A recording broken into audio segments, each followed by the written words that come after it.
Hello, I'm Camille. And I'm Sydney. Welcome to Stratazine, your source for authentic, curated content for digital and social media professionals. On today's podcast, we'll explore how social media influences the way we think, feel, buy, and believe, often without us even realizing it. We'll break down how these platforms shape our behavior and offer simple, practical tips and help to students take control of their feeds and protect their mental and emotional well-being. In our Tips and Tools segment, we'll get a hands-on demonstration of the poll feature on Instagram. First, to our question of the day, what percentage of college students' opinions are influenced by social media? We'll give the latest statistics at the end of the podcast. I interviewed college students around campus, asking them if their opinion of something has ever changed because of something they saw on social media. Here are their responses. Okay, what are your guys' names? I'm Mackenzie. I'm Abby. Awesome. So my question for you guys is, have you ever changed your opinion about something because you saw something on social media? I would say yeah. Like it just exposed me to new viewpoints. So Okay, awesome. And what bigger would you picture. say? I think, yeah, also. I think learning the context around different things Yeah. definitely changed. Okay, thank you guys so much. Yeah. Okay, what is your name? Kyle Adams. Awesome. Have you ever changed your opinion about something based on something you saw on social media? Yes, definitely. Okay, thank you. Okay, what's your name? My name is Dylan Steiner. Awesome. My question for you is, have you ever changed your opinion about something because of something you saw on social media? Yes, I would say that I've changed my opinion on a few things because of social media. Awesome, thank you. Thanks for tuning in. I'm Sydney Johnson. Up next, we got a feature segment that unpacks how social platforms shape our minds and choices and what we could do to take back control. We're diving into something that affects all of us, whether we realize it or not. Here's Lauren with our topic segment. I'm Lauren Ruff with Stratazine, here to give you our segment topic for today. We're diving into how social media buy and believe, and why it's more powerful than most of us realize. Now, it's no secret that social media plays a major role in our daily lives. Some of us spend hours on our phone a day, some of us spend more than hours on our phone a day. But beyond just scrolling through social media, it's actually shaping our thoughts, emotions, decisions, and eventually our core beliefs. We're going to break this down into 4 key areas: how social media affects the way we think, feel, buy, and believe, and hopefully give you some good tools on how to take back some of that control. Social media even alters our brain. There's many studies that show that it gives us addictive tendencies. And it even plays on our emotions and how we view ourselves versus our friends and society. Social media was even caught suppressing likes in an effort to make more people go online and think about being on their sites. It even shows that about 70% of adults and over 80% of teens use social media, and they're more anxious, depressed, more likely to not act like themselves. King University shows new frameworks in how we alter our identities, change our ways, and let social media expand our own social ideology. Social media is perfectly curated to us to enjoy sitting and relaxing and having fun. So let's take it for what it is and not let us control our lives, but give us the fun break that we need every once in a while. With new research and studies put on the internet every day about how social media controls our lives, the way that they want us to think, feel, buy, and believe, it's more important than ever to be aware of the effect social media has on our lives and to go deeper and to prepare ourselves for how we can combat all of the challenges that we face. To know more about any of the topics, insights, and sources mentioned in this segment, check out the show notes and citations listed at the end. For Stratazine, I'm Lauren Ruff. Thanks, Lauren. Social media is powerful. And like we heard, the more intentional we are with how we use it, the better off we'll be emotionally and mentally. Recently, I spoke with Maddie Jones, a student here at BYUI, who works at BYU Idaho Radio as a senior social media producer, to get her insights. Everyone, my name is Camille Colditz, and today on Stratazine, our guest is Maddie Jones. Maddie, thanks for joining us. Yeah, of course. Maddie is from Boise, Idaho, and is a student here at BYUI, and she's majoring in music production. She works here at BYU Idaho Radio as a senior social media producer. So today we're focusing on how social media influences the way we think, feel, buy, believe, and how we can encourage intentional and mindful social media use. So I just have a couple questions for you.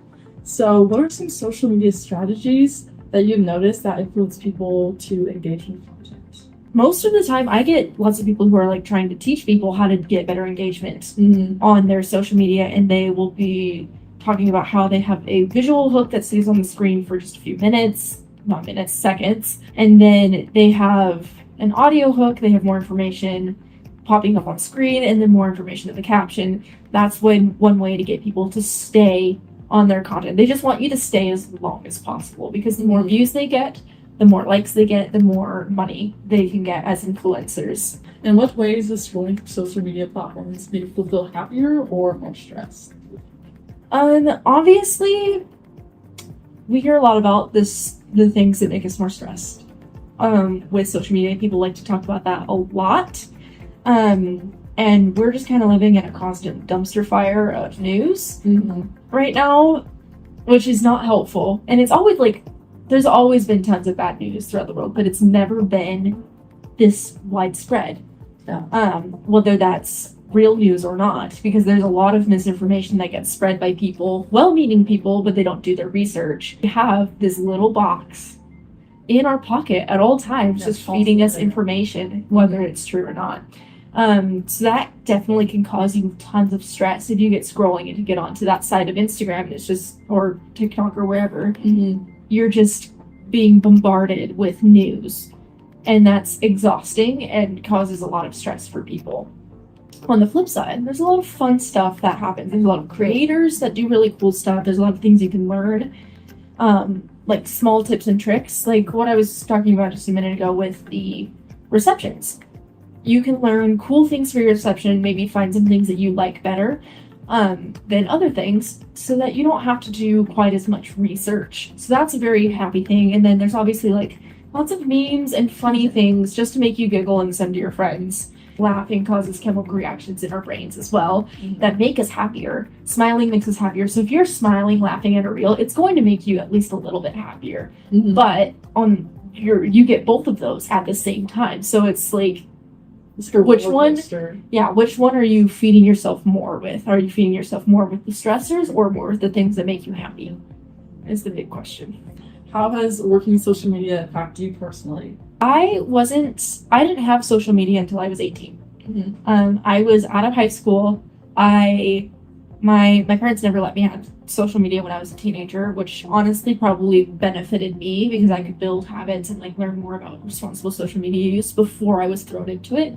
Not throwing shade on anyone who has social media as a teenager, because you can still learn those things, but for me, I think it was helpful.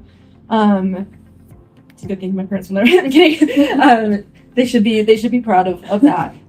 But I like it a lot better and a lot worse all at the same time, because I can see how addicting it is in my own life, because I spend too much time on social media, especially when I'm stressed. It's a way to like dissociate from everything going on around me. Not the greatest way because of the stressors, but I spend too much time on it, and working in social media is hard because you can't just quit cold turkey. You're stuck looking for trends, you're stuck looking for things, so you have to be really careful about that. But having no social media for so long, I think, helps me learn how to limit it and figure out ways to get out of the loop, the doom scrolling. So how can what you see on social media change what you believe? So I talked briefly about misinformation that can be spread on social media. It's so easy, and now with the rise of generative AI, it's important to develop media literacy. If you do not have media literacy and aren't able to acknowledge bias, you're done for. You're gonna believe everything you see, and you get the jokes about like, oh, the boomers don't know that this is AI. And I've done this too. I'm just like, oh my gosh, like cool fun fact, mostly fun facts. And then my husband's like, where on earth did you hear that? I was like, It was just funny and I liked it. But we fall for it. We've all done it, and it doesn't matter how media literate you are. Yeah. You're gonna fall for it at some point. So it's like I follow a couple different news sites on there, and you can see the bias very easily. You just have to be smart and do your research and know who to go to for your news. But it's so easy to change what people believe just based on a 30-second clip. Yeah. You can, if you're convincing enough, if you're charismatic enough, you can tell people whatever you want and people will believe you. What's one easy thing students can do right now to take better control of their social media use? My favorite one to do is unfollow. Just mass unfollow a bunch of people. Yes. Remove followers from your Instagram, your TikTok, your whatever. So if you want to limit your social media time, just make it harder for yourself. You don't need to set a time limit because you can always turn that off on your phone. You can always add more time. You can always re-download the app, which if you delete it, you can always re-download it. Yeah. But if you put it on your computer and if you only use it on your computer, then you're not going to be going to it all the time because it can be a hassle. It's going to be a hassle to get there. So I plan to do that with TikTok. I can't do it with Instagram because I'm posting from there all the time, and it's a lot easier from the phone for a lot of reasons. But my favorite way, as I briefly said and then went off on a tangent, is to mass unfollow people. Well, thank you so much, Maddie, for talking and sharing us your expertise on this topic. That was awesome. And I'm Camille Stratzing. TikTok is known for its amazing algorithm that keeps users glued to their phones, watching videos. Now TikTok is rolling out a feature to get you off the app. The new meditation feature is to help users improve their sleep quality and encourage them to put the app down during those late night endless scrolling sessions. Brooke has been researching social media's effect on teenagers, and we are excited to hear what she has to share about it. Let's check it out. I'm Brooke Sutton with Stratazine, here to give you an industry news update regarding social media affecting the way that we think and feel. According to CNN, a new report details the role social media plays in the lives of young people and how they manage various pros and cons. Most conversation and headlines surrounding social media and youth mental health focus solely on the harms, portraying young people as passive consumers. This research, however, shows that it's much more complex than that. If we truly want to improve the well-being of young people, we need to listen to their experiences and ensure that we do not inadvertently remove access to crucial positive benefits. Researchers found that the rate of depressive symptoms among youth is about 10% down from the pandemic highs, but is still high and comparable to the elevated levels of 2018.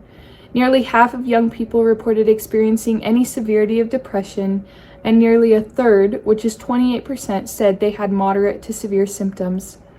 Many participants also revealed the positives that they gained from social media, citing online platforms as a place to seek support and advice, decompress, connect with loved ones and others who share their experiences, interests, or identities, stay informed, and keep up with their favorite influencers or content creators. People are surprisingly bad at actually knowing what the effects of media use are on themselves. I hope you enjoyed this update and learned something new. For Stratazine, I'm Brooke Sutton. If you're looking to influence opinion and boost engagement, one of the best tools out there is the poll feature on Instagram stories. Let's turn it over to Camilla, who's going to break it down for us. Hello everyone! Today on the Tips and Tools segment, we're answering a big question. Just how much influence does social media have on college students' opinions? One tool that works especially well for influencing opinion is the poll feature through the Instagram stories. Let me show you how you can use it. Before I begin showing you all, you can ask direct questions through these polls. Not only do you gather feedback, but you reinforce the topic to your audience, shaping opinion just through interaction. So what you'll need to do is just find your Instagram application. For me, it's right here in the bottom right corner of my screen. So click on that. And then what you'll need to do is just find your profile picture, which is located normally in the upper left corner of your screen, and you happen to see like a plus icon as well. So click on your profile, and then you will want to be able to add like a cool wallpaper background to your post for the poll. So for me, I have like all of these wallpapers that I downloaded, and so I'm just going to select this one right here. And now what you'll need to do is select the smiley face sticker icon, which is located on the upper top of your screen, which is in the middle between the music icon and the letter icon as well. So select on that, and then you'll be brought to this page, and you'll be able to see like a poll option. So click on that, and then it wants to, let you ask a question. So what I'm gonna do is I'm just gonna ask, which ice cream? Oh, I'm like spelling it wrong. Which ice cream flavor wins your heart? Just say that. And then you can put whatever A, B, C, whatever question you can put in. So I'm just gonna put mint chocolate chip. And then rainbow sherbet. So you can select done. And then after that, you can just go ahead and drag, make it big or small for the poll on your screen. So you can put it right here. I'll just put it right in the center. And then I'm gonna go ahead and just post it on my story. So there you go. Just click on that. And now you can go ahead and go over to story. You can go uploading. It's still uploading. Okay, there you go, posted. And then you can go ahead and see when you receive more answers to your polls, to your poll question. You can see how many votes that there will be, and also the rainbow sherbet as well, how many votes there will be for that one. So, I don't have any right now, but hopefully I'll get some later tonight. But yeah, that's what you will do for that. You'll be surprised when students see that most of their peers answered a certain way. They're more likely to adopt or validate that opinion themselves. That is called social proof. And just like that, you've seen how social media can shape student opinions and the ways to do it. I'm Camila. See you next time on Strategizing Tips and Tools. Back to our question of the day, what percentage of college students' opinions are influenced by social media? Research shows that about 80 to 85% of college students feel their perspectives are shaped by social media, and 82% of younger students acknowledging it affects their attitudes. That's all for this episode of Strategizing. Coming up in our next episode, the topic will be best practices for creating and publishing food and cooking content. Thanks for joining us on Strategizing. You can find the links and attribution to everything from today's podcast in the credits of the show and the show notes. Have a great day.